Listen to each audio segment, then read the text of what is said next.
Good afternoon, everyone. Welcome to the AEMO Quarterly Energy Dynamics Report for Q3 2025. My name is Franca Tamaris, the Events Coordinator at the Melbourne Energy Institute. Before we begin, I'd like to acknowledge that today we are gathered on the lands of the Wurundjeri, Woiwurrung and Boonwurrung people who have been custodians of this land for thousands of years, and we acknowledge and pay our respects to their elders past and present. Some housekeeping rules before we start. All questions must be submitted through the Q&A options as the chat function is disabled. We'll have time for questions during the session and at the end as well, and we'll endeavour to get through as many as possible. I would like to welcome our presenter, Kerry Galloway, Manager Market Insights at the Australian Energy Market Operator. Kerry leads a team responsible for the Quarterly Energy Dynamics Report, a key publication from AEMO. With 20 years of experience in the energy industry, she has worked in various areas of the wholesale and retail gas and electricity markets, including demand forecasting, network planning and connections, and market reform delivery. Kerry holds a Bachelor of Engineering and a Bachelor of Science from Monash University. Today's moderator is Dr. Dominic Davis, lecturer in Power Generation and Transport in the Department of Mechanical Engineering at the University of Melbourne. Dominic is a lecturer in mechanical engineering. His research focuses on understanding and addressing the technical, economic and practical constraints that shape our energy systems. Dominic recently returned to us from Princeton University, where he was an associate research scholar. There he examined the determinants of energy transition, speed in the US and strategies to overcome deployment bottlenecks. We are delighted to have Dominic on board today. Thanks again for joining us. Now I will hand over to Kerry. Thank you. So thanks for having me here to discuss our Quarterly Energy Dynamics Report, or the QED as we say, and this is the report for Q3 2025. Sorry, can you hear me now? That's better. Sorry, I forgot to have my headphones up. Okay, let's go again. So discussing the Quarterly Energy Dynamics Report, or the QED, for Q3 2025, which covered July to September. So our Quarterly Energy Dynamics Report covers the quarterly outcomes for all the markets that AEMO operates, which is shown here on this slide. But today I will be focusing on the National Electricity Market, or the NEM, and the East Coast Gas Market, and I'll start with the NEM outcomes. So I'll start with the demand. It drives a lot of the dynamics. So in this quarter, underlying demand across the NEM actually reached a new Q3 high. It was up 3.2% from Q3 last year. And the main drivers of that were higher heating requirements, particularly in August, which was quite cold, along with broader structural factors such as population growth, electrification of heating, the rising uptake of electric vehicles, and growing energy demand from data centres. Now, at the same time, the distributed PV output, or the rooftop PV output, also reached new Q3 highs across all the regions. And on a NEM-wide basis, it increased by 11% from last year, reflecting that ongoing expansion of rooftop solar capacity. And while this extra rooftop solar output helped to offset some of the additional underlying demand, especially during the day, as shown here on the chart on the top right, it wasn't enough to fully balance things out. So even with this stronger rooftop PV output, operational demand still rose by 2.3% year on year. And if we look at the regions on the bottom right, all the mainland states recorded higher underlying and operational demand. Queensland and South Australia actually both set new Q3 records for underlying demand, and New South Wales reached its highest Q3 level since 2011, and Victoria its highest since 2010. So we can really see that growth in underlying demand coming through. So The other thing we're seeing along with that growth in underlying demand is a widening demand. So we're seeing that as the underlying demand lifts the operational demand maximums, particularly in those evening peak periods, we're also seeing that continued rooftop growth offsetting that increase in the middle of the day, pushing minimums to new lows. So on the chart on the top left, we can see that Victoria set a new Q3 high for maximum operational demand, which was 8,623 megawatts. But on the bottom chart, we actually had Queensland, New South Wales and South Australia, as well as the NEM as a whole, set new Q3 lows for minimum operational demand. And Queensland minimum of 2,790 megawatts on the 31st of August was also a record low for any quarter, so new all-time record in Queensland for minimum demand, and was 10% lower than the previous record set the previous year in 2024. Okay, so look at prices now. So in Q3 2025, wholesale prices across the NEM averaged $87 per megawatt hour, which was 27% reduction from Q3 2024, so the same quarter the year before, and were 38% lower than Q2 2025, so the previous quarter. And the chart on the right-hand side here shows the regional breakdown, as well as the breakdown into cap return, which is a dashed, and then energy component, which is a solid component. So for those that are not familiar with these QED terms, the energy component refers to the average of the spot prices capped at $300 per megawatt hour, and then the cap return component, which we sometimes also refer to as volatility, that reflects the contribution to the quarterly average from any excess of spot price above the $300 per megawatt hour. And we use these two categories to sort of help understand the different dynamics impacting the wholesale prices. So the energy component is sort of more the day-to-day dynamics, and the cap return component more catches those less frequent but more extreme events that we see. And as we can see on the chart and in the table underneath, both the energy component and the cap return component reduced year on year, with a more pronounced decline in the cap return component, or those prices above the $300 per megawatt hour. So at a high level, there were two factors that drove these lower prices this quarter. So first, we had much lower price volatility with that lower cap return. It actually added the NEM-wide average cap return added just $6 per megawatt hour to the NEM quarterly average, down 82% from $31 in Q3 2024.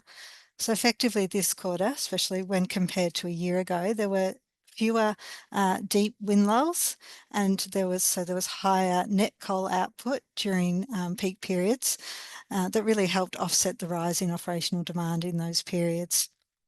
And then we also had increased battery output in those peak periods, reducing the dispatch level of gas and hydro, and that the combination of those resulted in fewer lower high-priced events this quarter.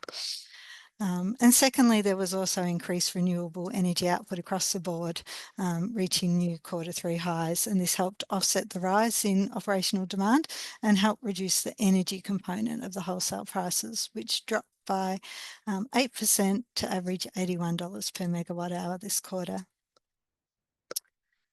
So I might look at price setting dynamics here. So this chart shows the price setting frequency of the different fuel types and the average price set by each of these fuel types were marginal. So comparing this Q3 2025 with the previous one, and the box underneath shows the changes in price setting frequency.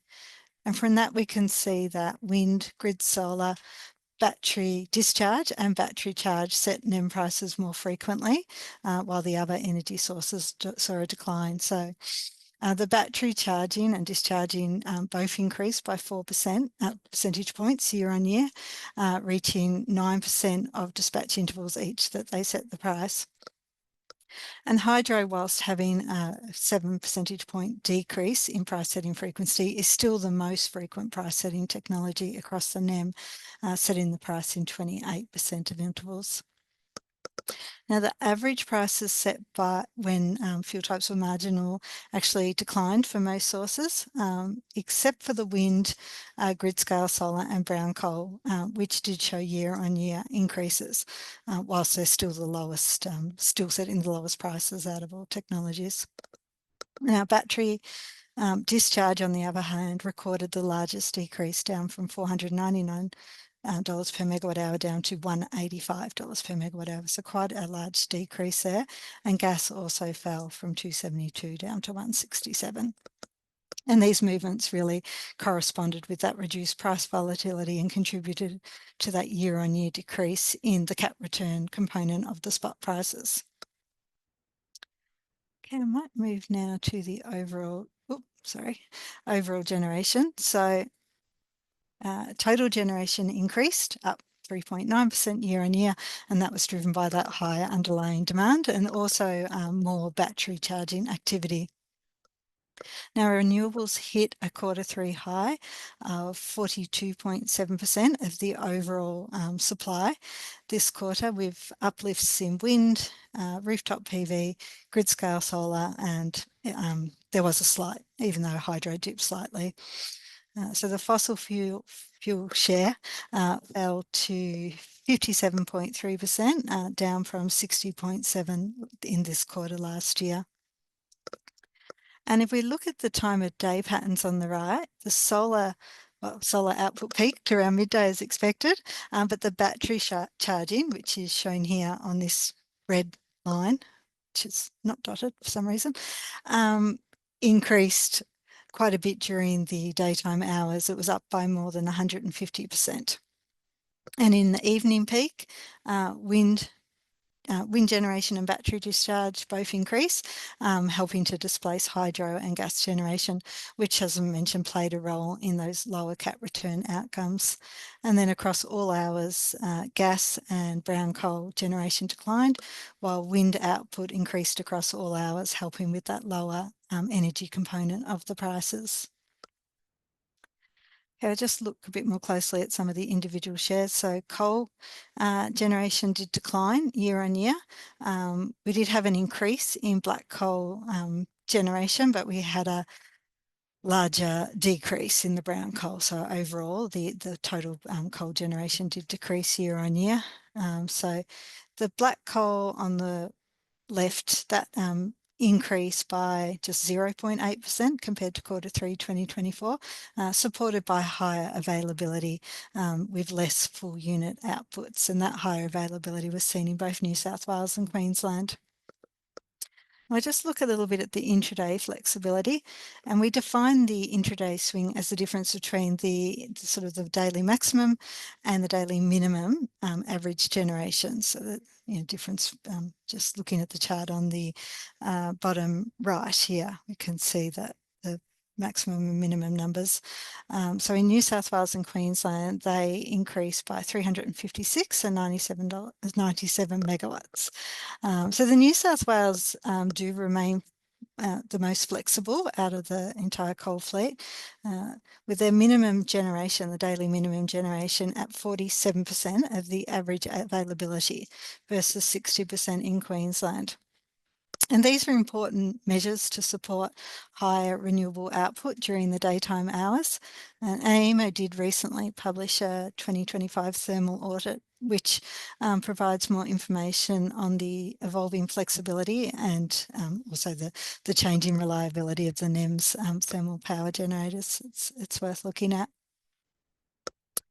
And on the brown coal side on the right, generation was down by 5%, and that was driven by increasing higher outages this quarter. Flexibility also increased with the intraday swing up by 114 megawatts, though brown coal generators show less flexibility than the black coal, with their minimum generation at 72% of the average availability. And I'll also note that these reductions in coal output, along with a reduction in gas generation, which I'll talk about next, did contribute to lower emissions. So the NEM-wide emissions reduced by 1.2% year on year, and emissions intensity was down 4.4, which was actually a new quarterly low. Okay, so gas generation, as I mentioned, this was down. It was down 11% year on year. New South Wales was the only region to see an increase, and that was both at Tallawarra A, and then the Hunter Power Station started commissioning in the second half of July, driving that slight increase. The Victorian output was down 14%, and Queensland was down 19%, and South Australia was fairly stable. Looking at hydro generation, this reduced by 3.5% year on year, and was actually the lowest Q3 level since 2008, with this decline driven by New South Wales and Victoria. Tasmania did actually increase. It was up 13% from the very low level in the year before. This was supported by improved rainfall and rising dam levels compared to what was really quite a dry quarter in Q3 2024. Okay, so variable renewable energy, which is what we call the combined wind and grid-scale solar output. This reached a new quarterly record with both wind generation and grid-scale solar generation up 16% year on year. And looking at the output in a regional basis, we can see that the strongest growth in solar was in New South Wales, followed by Victoria and Queensland, and the strongest growth in wind output was in Victoria, followed by Queensland and New South Wales. And then if we look at the drivers between these changes on the right, for solar, new and commissioning capacity added 314 megawatts, and that was led by New South Wales with 182 megawatts of that, followed by Queensland and Victoria. Curtailment increased just slightly, and economic offloading rose 90 megawatts to 327 megawatts. And just to clarify, offloading here effectively refers to sort of self-containment for curtailment for economic reasons, so i.e. via their bids, and curtailment refers to network curtailment. And the rise in the economic offloading was most evident in Queensland, where it reached more than 25% of the available grid-scale solar output. And this was linked to an increase in the negative price occurrence during daytime hours, which rose by 13 percentage points, such that 66% of intervals in Queensland in daytime hours recorded zero or negative prices. And then for wind, new and commissioning capacity added 782 megawatts. Victoria contributed the most of that at 351 megawatts, and then followed by Queensland and South Australia.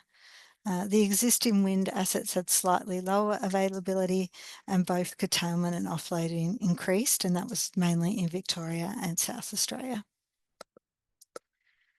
Okay, so here we're looking at the contribution of renewable sources at the peak time. So this is a 30-minute measure as opposed to the quarterly average, as I was just talking about. So the graph on the left shows that the peak renewable contribution and the potential renewable contribution, where the potential is what market share could have been achieved by renewable sources if all their availability was able to be dispatched.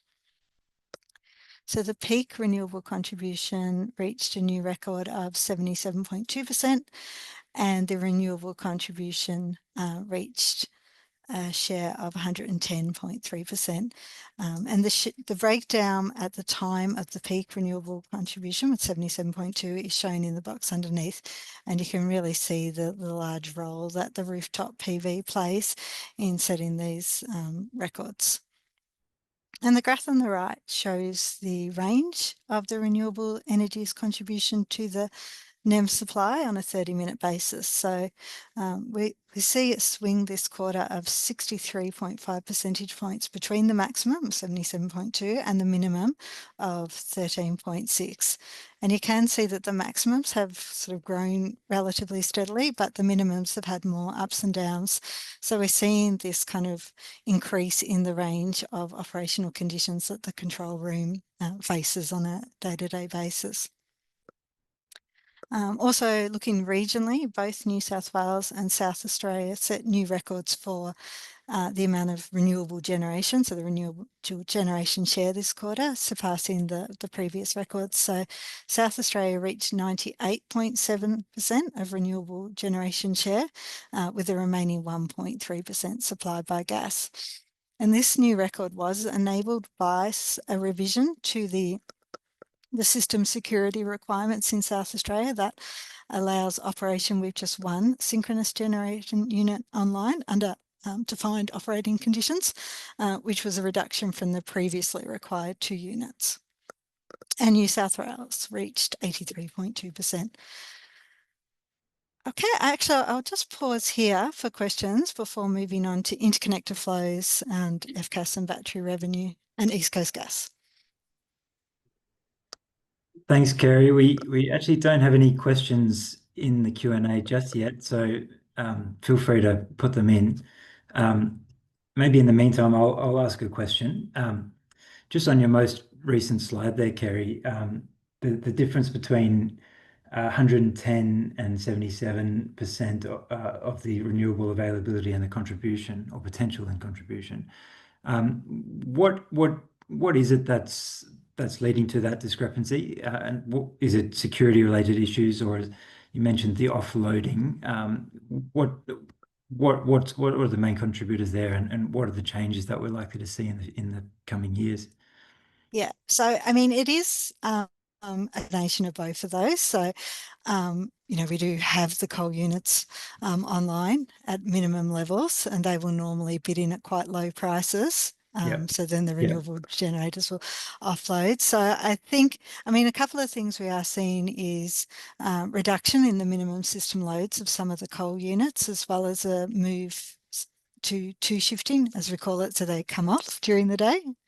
But other than that, for system security, there's a couple of factors there. So one is all the network operators are looking at solutions to their system strength gaps. So when the coal units aren't there, they have that synchronous support to support system security. It's a combination of synchronous condensers or grid forming batteries.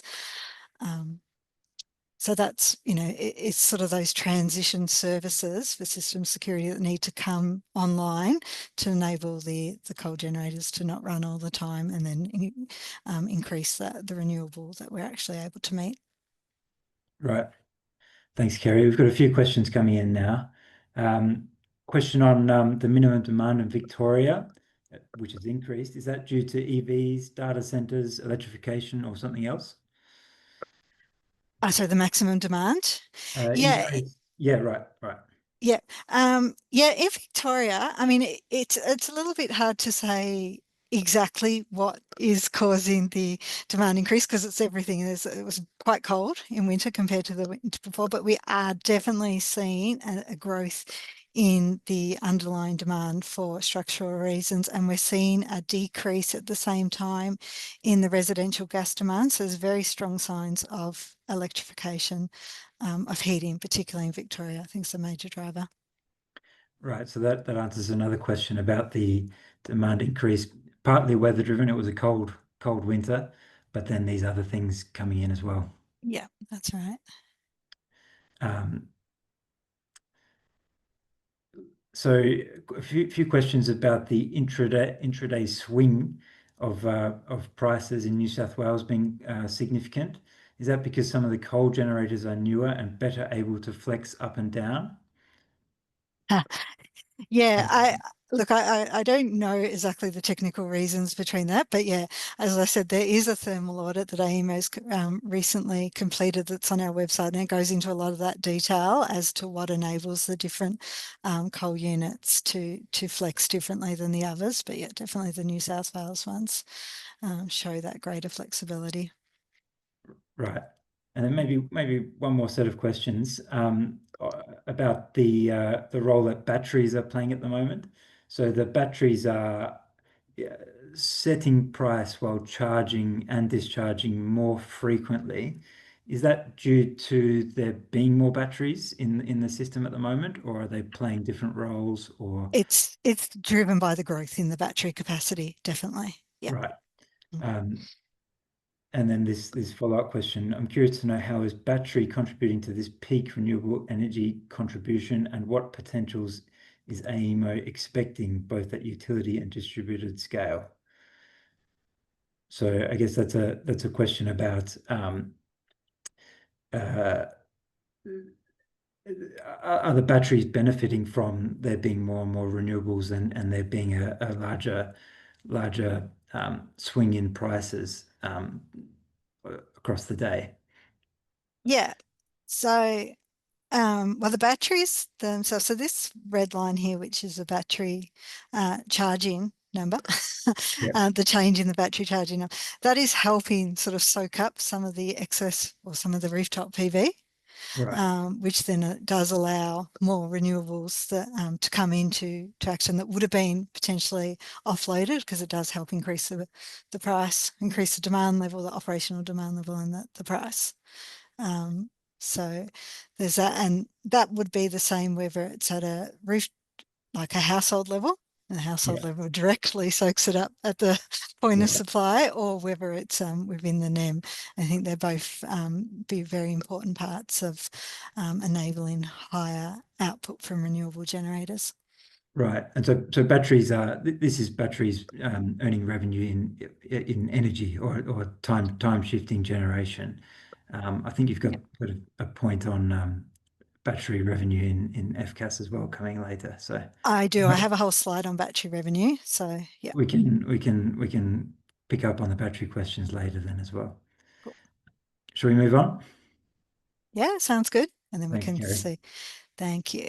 So before I get to the battery revenue, I was just going to talk about the interconnector transfers for the NEM. These actually reduced this quarter compared to the year before, that down 9%. But the most notable change we had was a reduction in the Basslink flows. So overall transfers on Basslink between Victoria and Tasmania reduced by 64%. And the time of day flows are shown here on the top right. So the average time of day flows for this quarter in the green. So the transfers from Victoria to Tasmania reduced by 70% year on year, and transfers from Tasmania to Victoria reduced by 44%.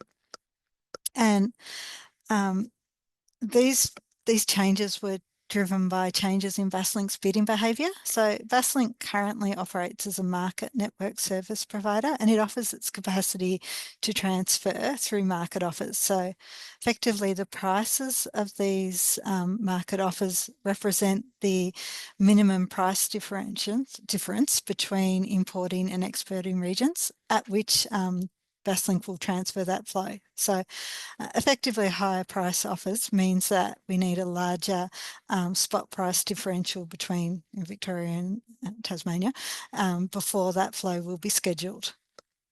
So historically, Basslink has offered most of its available capacity in each direction at very low prices, typically around $0.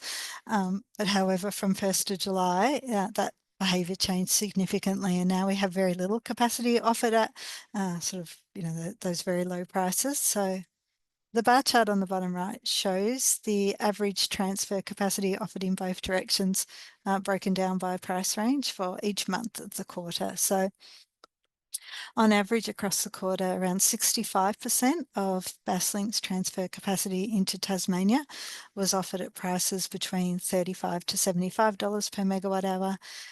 Capacity to Victoria was sort of more spread across price ranges, but there was around a third in that $35 to $75 dollars per megawatt hour category, and another third up at $75 to $150 per megawatt hour. And in fact, the proportion at that higher price range did increase as the quarter progressed. So that's with those changes, we had the reduced flow overall, and Basslink actually spent almost 40% of dispatch intervals at 0 megawatt flow, so not transferring at all, compared to just 1% of intervals back in Q3 2024. So now if we look at the frequency control and ancillary service outcomes for the quarter, or FCAS, these increased up to 73 million this quarter, which was a fair jump from the $27 million in Q3 2024. And there were increases in two regions. So one was actually Tasmania, and that was related to that change in Basslink operation I just mentioned. Because when Basslink operates in what's called its no-go zone, so that's when it has flows between -50 and 50 megawatts, it can't actually transfer FCAS. So FCAS must be locally enabled. This then led to higher FCAS prices in Tasmania, particularly in the 6-sector markets. And overall, the contingency FCAS costs in Tasmania rose from 2 million to 8 million. The largest increase, however, was in South Australia, where contingency FCAS costs jumped from 5 million to 52 million, with 47 million of that in the lower 1-second service. And these cost increases arose mainly during July and August, where we had some network outages impacting the Hayward interconnector between Victoria and South Australia. And we needed to have local FCAS enablement in South Australia when those outages were happening, because there was a risk of islanding or sort of separation in the event of a critical contingency. So this also, it did actually lead to the lower 1-second service price exceeding the cumulative price cap on 17 of August, which triggered an administered price period until the 24th of August. The chart on the bottom left shows the changes in FCAS enablement by fuel type. So batteries FCAS enablement increased by 350 megawatts, such that batteries now account for 56% of the total FCAS enablement. Demand response also increased by around 150 megawatts. But we did see a decrease in the enablement from virtual power plants of around 210 megawatts. And this was driven by decreased availability offered into the FCAS market by these virtual power plants. We also have a look at the frequency performance payment outcomes. So this was a new reform that was introduced just at the end of the previous quarter. So this is the first quarter that it's ran for a full quarter.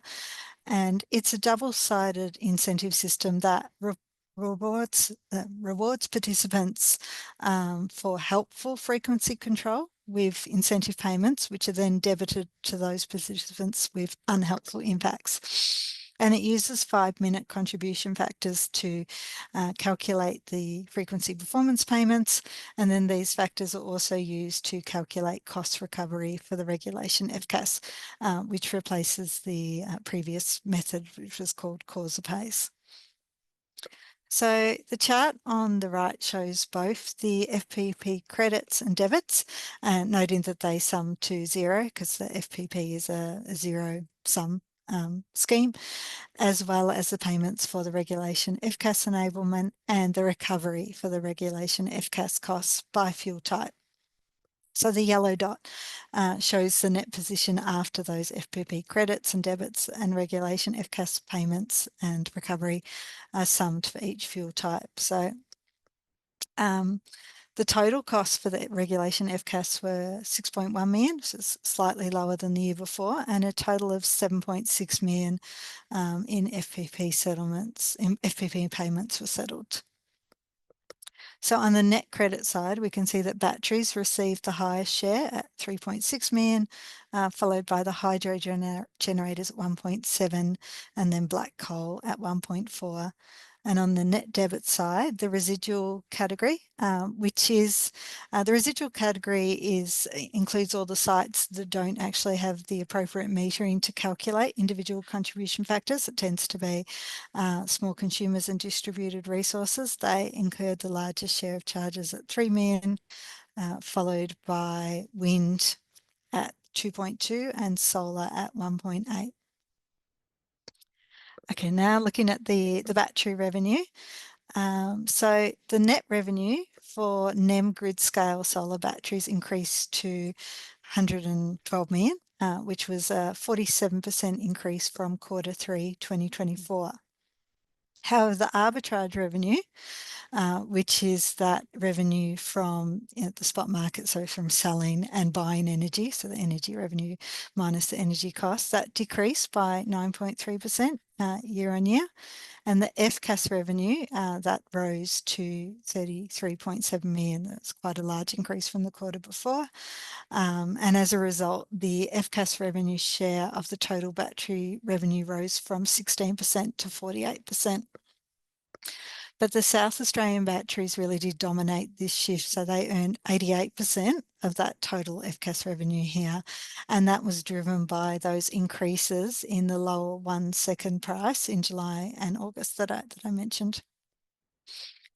In general terms, since the end of Q3 2024, we've had quite a significant amount, so 2,936 megawatts of capacity and 648 megawatt hours of battery energy systems entering the NEM, and these are either fully operational or some of these are still in commissioning. And as a result of that, the average battery discharge grew by 150% year on year. However, though, with that lower spot price volatility this quarter, the NEM-wide price spread for the batteries decreased by 64% to average $123 per megawatt hour. So that's what reduced the total battery earnings from energy arbitrage, despite that strong growth in capacity and output. Okay, I'll move to the gas market dynamics now for the East Coast gas markets. So the East Coast wholesale gas prices were quite steady this year, so they averaged $12.62 gigajoules for the quarter, which is slightly higher than Q3 last year by just under 1% and also slightly higher than Q2 2025. Now, the price gap that had opened in late 2024 between Victoria and the other markets did continue to narrow this quarter. So we've increased utilisation of the Iona gas storage and no capacity constraints on the Southwest Queensland pipeline or the Moomba to Sydney pipeline. We didn't see a month where the Victorian DWGM prices exceeded those of the Brisbane STTM. And while prices were relatively stable, the major reason for the slightly higher prices seem to have been from reduced production from Moomba, with remediation work still ongoing from the April flood event in April 2025, as well as reduced production from Longford year on year. International prices, as represented on the chart by the ACCC LNG netback price, continued to slide downward this quarter, largely due to reduced interest in the LNG spot market by buyers, specifically in China, where their domestic production continues to grow, and there's also been a significant uptick in Russian pipe gas coming into the region via the Power of Siberia pipeline. And then if we look at the chart on the right, the total East Coast gas demand decreased by 1% compared to Q3 2024. So Queensland LNG, along with the commercial and industrial and residential demand, were relatively flat. And then there was a 3 petajoule decrease to gas-fired generation, representing about a 12% year-on-year decrease. Now, if we look at the production, overall production did actually reduce to a greater extent than the demand reduced. So Longford and Moomba were both significantly down compared to Q3 last year, as well as the Queensland production from the LNG producers, with the QC LNG being the only outlier there. Now, Longford's production being lower was somewhat expected, as the gas plant 1 was actually retired in Q4 2024, but production levels did remain below capacity through Q3. And Moomba was still affected by those floods in mid-April, and our understanding is that remediation is actually still ongoing in that area to get Moomba back up to its nameplate capacity. And then up in Queensland, APLNG was down year on year, likely due to 2 periods of maintenances at the Curtis Island facility, and the GLNG operated assets were around 1 petajoule lower this year. And whilst we do have some detailed information in the QED report, this seems to be driven by their Fairview field. Sorry. So all of that led to Iona breaking a 6-year record because storage customers depleted 4.8 petajoules over the quarter, which is the largest Q3 drawdown since 2009. However, because we did start the quarter at the highest starting level for Q3 since 2020, the storage levels didn't actually drop below 10 petajoules throughout the quarter. And that was helped by that decreased need for gas-fired generation in the NEM. And despite it being quite a cold quarter, there was also fairly flat demand for heating load in Victoria, which takes me to the last slide. So I did mention electrification as a driver of electricity demand. So now we're just going to have a look at the residential gas demand in Victoria. So the chart on the left shows us the tariff fee demand.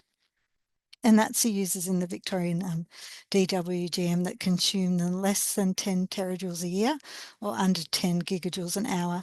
So it represents those residential consumers and small commercial users who would typically use more gas in the winter months for heating, in addition to, cooking and hot water, which are used year round. And the chart also shows the cumulative EDD, and that's the effective degree day measure, and that combines temperature, wind speed and sunshine hours to give a measure of heating demand. And the higher the EDD, the higher the heating demand. So we can see that in Q3 2025, the tariff fee demand is quite flat compared to the year before, but the EDD did increase because it was quite a cold quarter. So the cumulative EDD in this quarter was 722. And if we compare that to just 4 years ago in 2021, where the cumulative EDD was 725, tariff V demand was 8.5 petajoules lower this quarter. So that represents an approximate 16% decrease in those 4 years. So there is a clear downward trend in demand. I mean, it is challenging to determine how much of that is caused by electrification versus, cost of living or reduced commercial activity. So, we do need to do further analysis there, but it is evident that tariff fee demand is dropping, although not as rapidly as the tariff D demand on the right. So the tariff D customers are those large and commercial and industrial users. And they typically have a flat demand profile, so generally less sensitive to weather conditions than the tariff V consumers. So Q3 2025 did continue the downward trend we've seen in previous quarters. It wasn't as extreme as some previous year-on-year changes with a 2% year-on-year reduction, but it does still represent the lowest Q3 tariff demand since the DWGM began in 1999, and it's 11 PJ or 42% decrease from the peak back in the year 2000. So quite a decrease we've seen there in that tariff D demand. Okay, that actually brings the slides to an end. Do everyone have some questions? If there's any questions? Yeah, great. Thanks, Kerry. We do have a few questions. Perhaps let's start on the gas things you've just been talking about. Question: is EDD still relevant to correlate with heating demand, and what analysis needs to be done moving forward in evolving that? Well, I see. Like so there's two things. There's one that the EDD itself, I think, is still a relevant measure to work out how the demand changes on a day-to-day basis with the temperature, right? So it's Right. just more that the factor that we use changes over time. Yeah. So the amount of gas per EDD Yep. changes. So there's a regression analysis being undertaken for that in the forecasting work. So that bit does change, but I think the measure itself is still relevant. Yeah. And so perhaps linking the electricity with the gas markets, we saw the reduced gas-fired generation this quarter. And you mentioned this, sorry if we're repeating it, but was that related to reduce supply or also market pressures and things like that? The reduction in the gas-fired generation. Yeah, I mean, I think we link that to an increase in the slight. Some of it is due to better black coal availability, so less outages this quarter. So that, particularly in Queensland, causes a reduction in the need for gas-fired generation across the day, and then in the peak period, I think it's somewhat a factor of that increased battery generation. Great. A few questions on FCAS. What caused the reduced availability of virtual power plants for FCAS this quarter? Look, they were the various virtual power plants were offering in less availability. The main VPP we noticed with almost a much lower availability was actually the energy locals. And if you look on their website, they've actually rolled off their virtual power plant program. Right. So yeah, that's it. Was just less availability, obviously changing business models. Right. And you mentioned there was a particular period when the interconnector to South Australia couldn't be relied on for FCAS, and those services were procured locally in South Australia. Which kind of resources were providing them in South Australia? The majority were batteries, but we did also have the demand response providing FCAS in those periods. Okay. Question here about were there any significant changes to generator and storage bids that helped to dampen price volatility in this quarter? Or was it just driven by the increased variable renewables, higher coal availability, and battery bidding? Yeah, I would say that there were any significant changes to the bidding behaviours. It's more just the increased availability from the batteries and the wind that helped with that. Yeah. Right. And trends in battery storage capacity, so the megawatt hours, looked like the battery additions that you had on the slide there. So that's looking at about 2 to 3 hours of storage on average. Is that typical from what we're seeing coming into the system at the moment, or is there any change in that trend? Definitely still at the moment. Yeah, they're mainly around the 2 hour. I think that we will see longer ones coming through. The capacity investment schemes have signed up more longer durations before, and I think they're even longer than that. But yeah, they're not into the system as yet. Right. And we're seeing, I mean, on this same slide that in the lower left corner that batteries are doing well on energy in the last few quarters. So do you see that as a price signal for there being more and more batteries coming in with larger storage duration? Yeah, I mean, we definitely see those.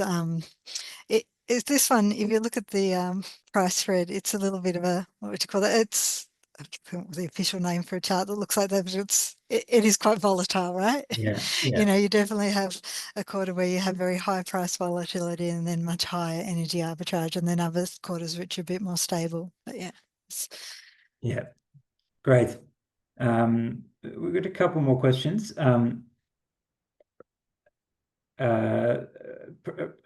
Perhaps quite a topical one about the new announced policy of free electricity for 3 hours a day. How do you see that shaping demand and consumption patterns going forward? That's asking you to. Yeah, I haven't actually. I'm assuming, and I just haven't had time, that there is analysis of that proposal as part of the AER's papers. But you would. I mean, clearly, we hope that what we're going to see is that the more of this distributed, people shift their demand patterns where they can if there are things that you use during the day, and move to that 3-hour period, and really help lift the underlying demand in those periods to use more of the distributed, the rooftop PV when it's the sunniest, and sort of just flatten that demand curve would be ideal. But Right. I guess we have to wait and see.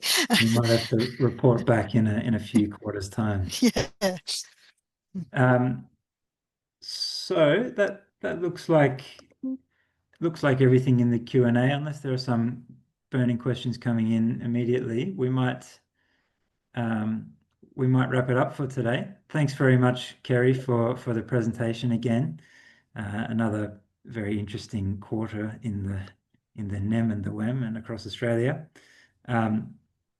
We'll be back next quarter, I guess, with the next installment of the QED. Yeah, that's right. Yes, thank you everyone for joining us today. The next QED for Q4 will be held in January 2026. Subscribe to our newsletter and you'll be informed of when that will occur. Thank you all for your time and efforts today. Thank you. Enjoy your day, everyone. Bye-bye. Thank you.